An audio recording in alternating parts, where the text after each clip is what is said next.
It would be super cool to see you get drafted in the WNBA. Selfishly, it'd be pretty great if we got one more of you wearing green and white, though. I got to tell you. Yeah, you and Susie, that's what you guys are hoping for. Yeah, I bet she wants that even a little more than I do. Yeah, probably like 10 times more. That was Nia Clouden, and this is On the Bench with Mike Hall. That's me. Nia Clouden's a senior star on the Michigan State women's basketball team. She led the team in scoring as a sophomore and as a junior, and again this year as a senior. Known as an unselfish leader, she also works hard on improving her game. Her team's going to be fighting hard for an NCAA tournament berth, and if they make it, it will be largely because of her, as they have been shorthanded all season due to a swarm of injuries and the key transfer and COVID issues, etc. But through it all, Nia is always there. In fact, earlier this year, she scored 50 points in a game, an all-time Spartans record. So I had to start off our chat with that, seeing how that basically, almost never happens. So scoring 50, it's like, it wasn't even real. Like I was playing, but it's kind of like I was watching myself the whole time, like watching someone else play score 50. But it was just amazing. I was just kind of like in the zone really. And I just couldn't really miss that much. And I scored most of it off pull-ups, and my teammates were setting good screens, getting me open. So that's how it all happened. At what point during a 50-point game do you go, I'm doing something special here? Yeah, I think it was towards like end of the third quarter. I had about 30 something, I think. And then, so the game was really close. It was a back and forth game. Me and Kirsten Bell on Florida Gulf Coast, we were battling it out. And it was going to be a game that led all the way up to the final buzzer. So after about like regulation, I believe I had about like 37, 35. So we ended up going to double overtime, and Florida Gulf Coast, they were coming at us. So I just really had to keep up the scoring pace and just keep trying to be aggressive and hopefully get the win. We didn't end up getting it, but yeah, I just had to keep doing what I could. And it was a really fun game to watch.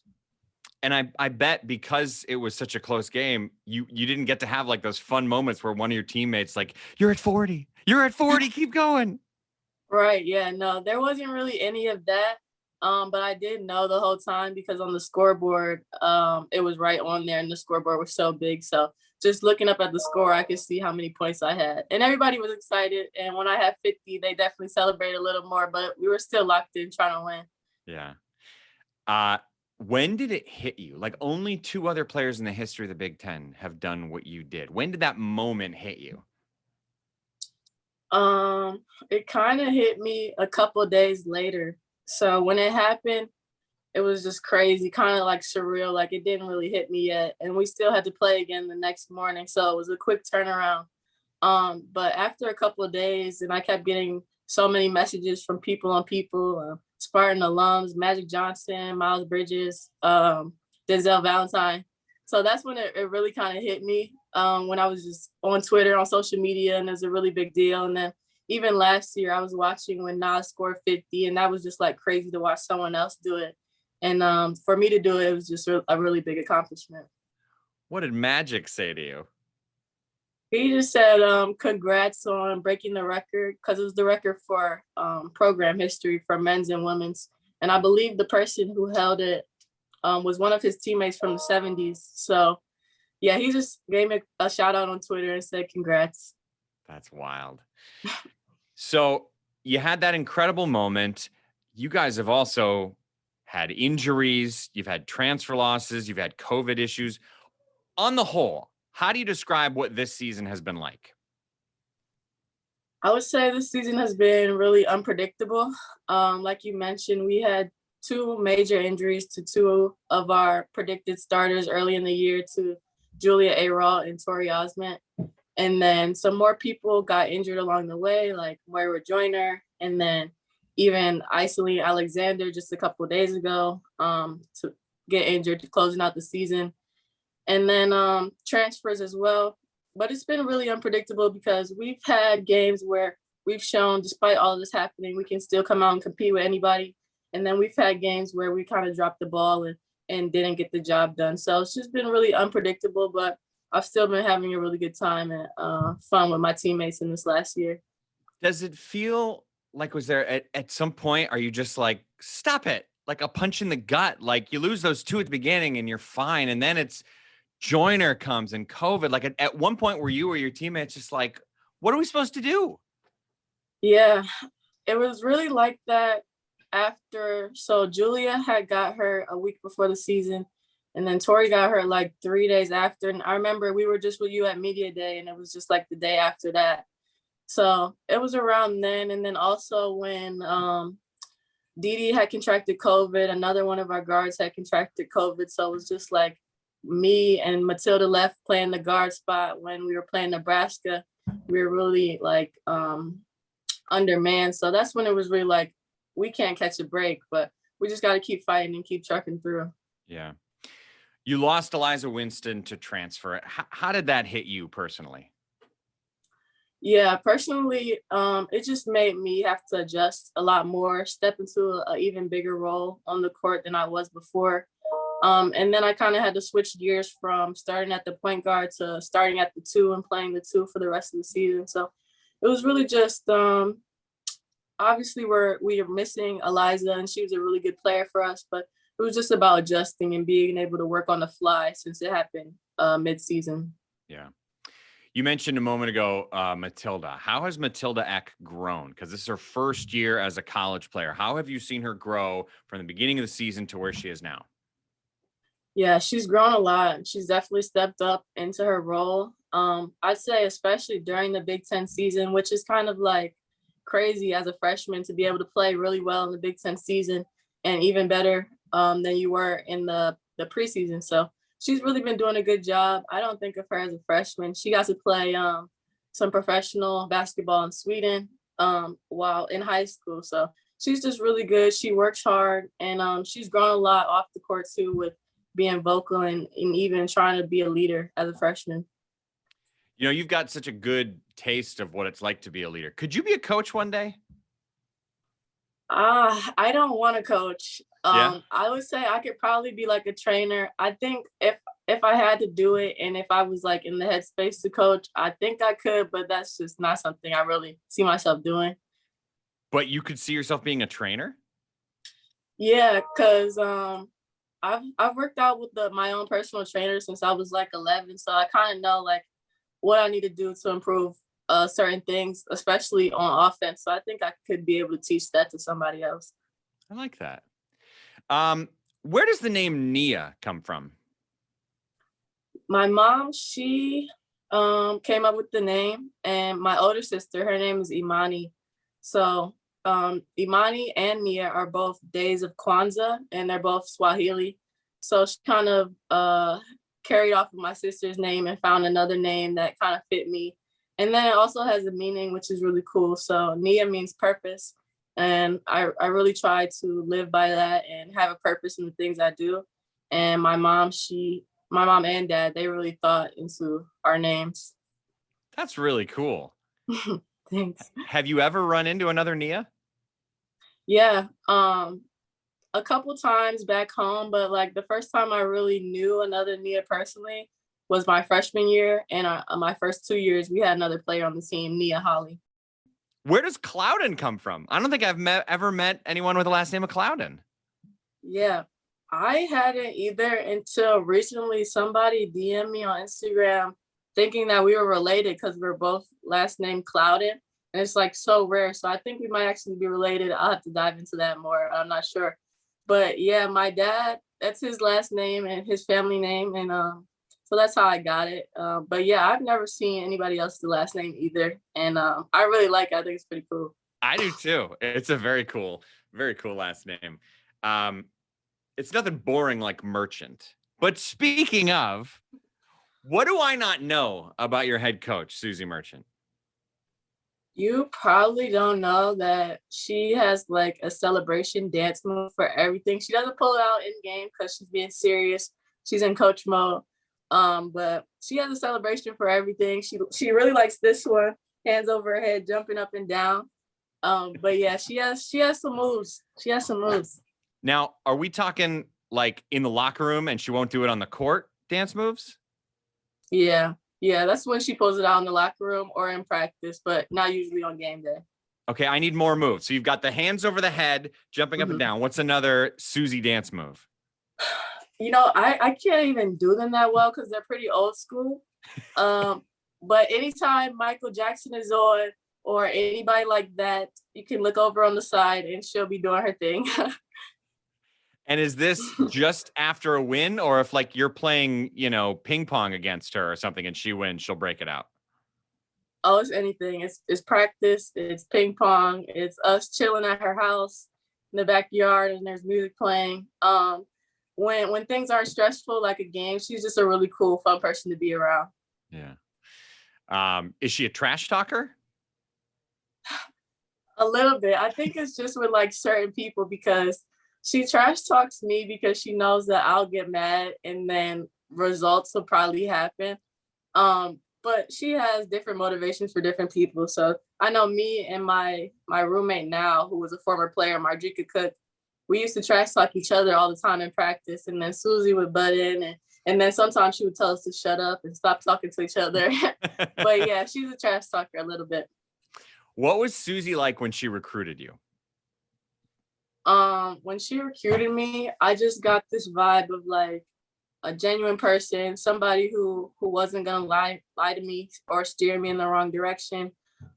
She didn't make any promises that were like too good to be true. So, and then I also just felt like if I came to Michigan State, I would be a part of her family. Everybody gets to go to her house and just chill. She has a really nice house, pool, volleyball, basketball court, everything. It's like a resort. But yeah, just really a family-oriented environment and somewhere where I would be able to grow as a person and as a player. Yeah. How is she different now versus back when she was recruiting you? She's really a lot the same in some similar ways. I would say over the years in my career, maybe it's because I was a freshman, but she was a lot harder on me as a freshman and as a younger player. And then as I've come into my senior year and junior year, being a leader and a veteran on this team, she's kind of lightened up the harsh critique. And then just still always critiquing me on ways I can get better and just being in my ear, but kind of just like in a different way to where she knows that I have the experience now. Yeah, right. So she doesn't treat you like a freshman because you're not a freshman anymore. Basically. That's smart.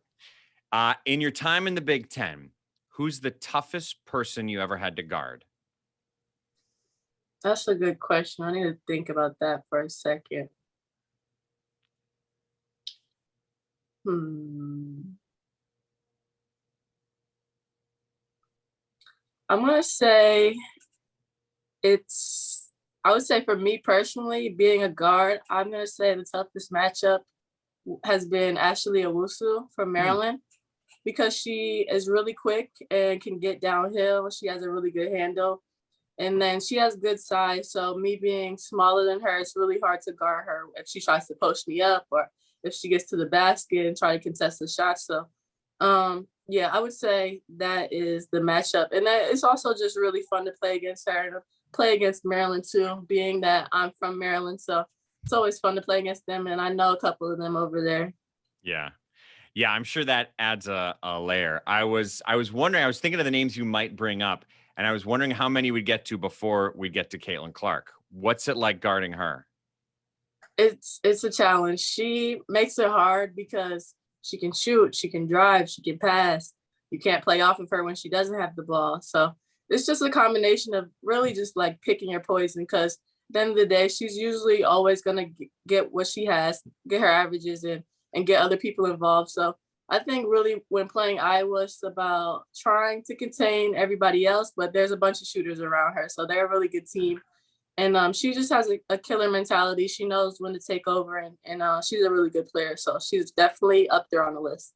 And you have to literally pick her up at half court. Like she will fling it from 40 feet away. Yeah, that is a challenge, especially since if you run all the way out there and then she just might not shoot it and then just go right past you. So definitely a challenge. She's had so much success this year. It's almost overshadowed some great players in this league who are having great years, like you or an Owusu or Veronica Burton or something like that. Players that in a normal year would be getting much more attention. Is it annoying that she's getting all this attention and because you kind of want to beat her? Or do you go, this is good for the league. It's good for the sport in general. It's good that people are talking about women's hoops. I'll say, yeah, it's definitely good for the sport. It's good for the conference, and it's good for her. Everything, all the attention she's gotten, I think she's earned. She plays well night in and night out, and she averages crazy numbers. So I think all the attention she gets, she definitely deserves. But at the same time, it can get a little annoying when other players like me, Veronica Burton, Ashley Owusu, we've all had good seasons. Not saying that we don't get the media coverage, but Kaylin, she gets a lot, and she definitely has earned it. So I give her props. Yeah. I know you don't only watch and think about women's basketball, but other sports. I assume you saw that brawl on the men's side with Michigan and Wisconsin. What do you think about the discussion going around about a handshake line and should it go away, or is it just one bad instance that one person didn't handle themselves very well, so let's not overreact? Yeah, I kind of feel like that about it. I think that was a bad incident that happened at the game. But I think handshake lines are really good, especially because a lot of times players know other players on other teams, and it's good to be able to see them after the game where you're not just focused on trying to stop them. You can just say what's up and say, hey, and good game. But I have noticed that, we don't do the handshake line anymore. I think it's for COVID reasons or whatever, but I did like the handshake line, and I do think that was just one incident. Yeah. Do you remember something that a player or a coach said to you when you would go through a handshake line or at the end of a game? Yeah, I think it was my freshman year. This was the first time we played Minnesota. And so, Lindsay Whalen, she's a legendary player and a coach for them now. And then after the game, when we got to shake their hands, she was just telling me to keep it up. I have a bright future in this league and maybe even after this league when I'm done playing for 4 years and play professional. So she just really gave me some confidence and some good advice, really, for a quick second. And that stuck with me. She would know about playing pro for sure. If anyone's going to have that insight. Something that was different for the women's game this year was the deeper 3-point line. How much of an adjustment was that? I'd say it was a big adjustment, and it was a big focus during the off season and in the summer. So I was making sure to get on the gun and shoot the threes from behind that line. And then even in practice, they would always let you know, whether we're scrimmaging or whatever we're doing, that your foot is on the line, make sure you back up and stuff like that. But I think I've been able to adjust well. This is the best I've shot the 3-pointer in my whole career. So maybe it needed to be backed up. I don't know. Was there a point in the season where it didn't feel like a deeper 3-point line? Was it after a month or two, you're like, oh yeah, it's just shooting at 3? Or does it still feel like, no, this is not what we've been doing the last few years? Yeah, I think probably about after the first month of the season, it started feeling more regular and you get in the flow of things. And by that time you've taken your fair share at 3. So you know what's going on by then. Yeah. When do you start seriously thinking about what you're going to do next year?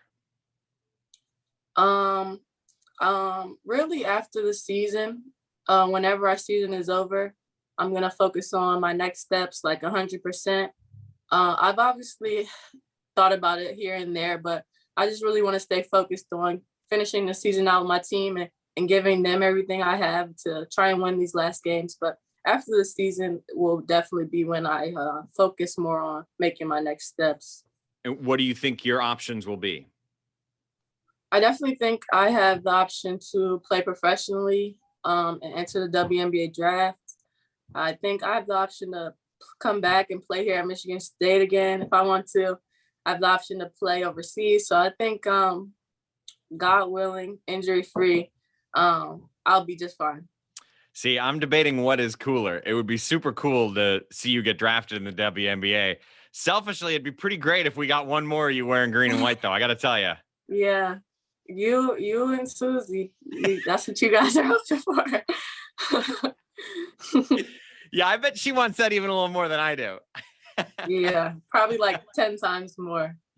What about whenever you're done playing ball, whether that's in 5 years or 10 years or whatever? What do you think you want to do? I think I want to be an investor. I want to start with real estate though, getting into real estate and selling houses, making enough money to buy my own houses and own properties and doing stuff with that, and then just building it. And then really what I want to do is not work a job and be able to relax and sit on the beach all day. But there's a lot of steps I have to do before that. So see, if you find the job where someone pays you to sit on the beach and relax all day, please share, okay? I'm putting everybody on if I find it. Telling everybody. When you look back at your first year playing ball and you look at where we are now, how is the Big Ten different now from back then? I would say offensively, the Big Ten has improved. There's a lot of players who average 20. There's a lot of players who average 18 and up. And I think I remember it was like my sophomore year, I averaged like 14 and a half. And that was like good enough for eighth, which I think wouldn't even get me in like top 20 this year. But yeah, definitely offense has picked up. And then the teams have all gotten better. Like last year, we had a bunch of teams in the NCAA tournament. And this year, we're going to have a bunch of teams in the NCAA tournament. So just the competition and the level of players all around has really increased. Yeah, it is cool to watch how much not only better the league is, but more exciting. I mean, the high scoring games and the talented players, it's really cool. We haven't seen it like this in at least in my 15 years covering the league. Yeah, it's definitely really fun to play. And I personally think it's the best league in the country. Yeah. All right, you've been great with your time. You got to get ready to go do the end of your season. So before you go, we're going to do before you go. 4 questions unrelated to anything. You ready? Ready. Number 1, what posters were on your wall as a kid? Mindless behavior. No question. Yeah? Yeah, they were like, I was probably like 12, 13, a kid in middle school. And like, they were the hottest thing at the time. So they were definitely up on my wall. Number 2, we know you're from out east. What was your favorite college team growing up? Honestly, I think it was always Duke. That's kind of like cliche, but I've been a Duke fan. I mostly watched men's basketball, so I was a Duke fan for men's basketball. On the women's side, I really liked watching Washington when Kelsey Plum was there, and then also I was always like a big UCLA fan, and Michigan State was always one of my dream schools, so I was tuned into them too. Wait, why was MSU always a dream school for a girl who was out in Maryland? Right. So when I was like 8 years old, I came to visit my grandfather, and he happens to be from here in Lansing, Michigan. So like all my family who's related to him lives out here, and they're like diehard state fans, Michigan State fans. And they have been since even before I had an offer for Michigan State. So just knowing that, and then Michigan State as a program has always been like on national headlines. So they just always caught my attention. I like that. All right, number 3. Who have you not met in life that you most want to meet? The person I probably want to meet the most right now, I would say, other than Kobe Bryant, rest in peace, I would say Drake, just because he's my favorite artist and he makes great music, and I just think he's really cool. And I've seen like his house on YouTube, and it looks like a whole school, so that would be cool to visit. But yeah, he makes great music. He's my favorite artist, so that's why I'd want to meet him. So his house is even cooler than Susie's, huh? Yeah, credit to Susie's house, though. Well, I got a surprise for you. Look behind you. We got Drake to come and say, no, I'm just kidding. I don't have that power. I don't know. I'm upset. I actually looked back like, what? Number 4, you mentioned Owusu was the hardest person to guard in the Big Ten, but who would you say is the best player you've ever competed against? It can be in junior high, high school, college, whatever. The best player you ever played against. The best player I've ever played against, I'd say, was Sabrina Ionescu. We played, yeah, she is a beast. She was averaging like a triple-double. We played her my freshman year, and they were number 3 in the country. and we were unranked at the time, so we were big underdogs. And then that was like my favorite memory of my career, actually. We played them and we ended up upsetting them. After the first quarter, they came out like 14-2. Like, we were down bad. And then we rallied, and our senior at the time, Jenna Allen, she went off for like 27. So yeah, I just got to guard her. She got me in foul trouble very quickly in the first half. And so I got to play mostly the second half, but it was just a crazy game. Breslin was packed. There were so many people. The energy was crazy. And then we topped it off with upsetting them. So it was a great day. Very cool. Very cool. Good answer. Nia, thanks for giving some of your time. We really appreciate it. And I hope this season continues as long as it possibly can. And again, Susie and I are going to push you. You could spend one more year in East Lansing and do just fine. Right. I'll think about it for you guys. I'll think about it. That was Nia Clouden. My thanks to her for her time. Hopefully we get to see her and the Spartans play deep into March. That'll do it for this episode. From the Big Ten Network in Chicago, I'm Mike Hall. We'll see you next time.